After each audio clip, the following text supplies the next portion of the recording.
టాపిక్లోకి వెళ్ళిపోదామా? స్టార్ట్. ఇక్కడున్న శిలలు సహజంగా ఏర్పడ్డాయి. ఇక్కడ ఒకటి కాదు, రెండు కాదు, ఇక్కడ వేల కొద్ది ఆకారాలు ఉన్నాయి ఫ్రెండ్స్. ఇక్కడ ఎటు చూసినా శాండ్ స్టోన్ శిలలే కనిపిస్తాయి.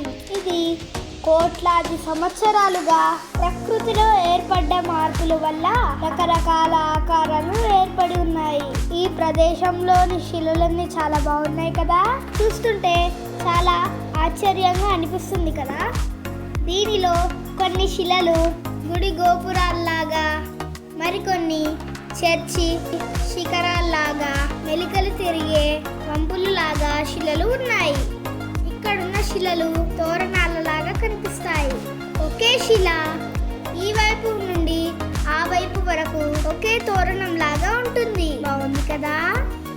ఇక్కడ ఇలాంటివి 2000కు పైగా కనిపిస్తాయంట. అందుకే దీన్ని ఆర్చెస్ నేషనల్ పార్క్ అని అంటారు.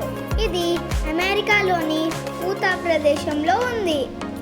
ఇదొక పర్యాటక ప్రదేశం ఫ్రెండ్స్.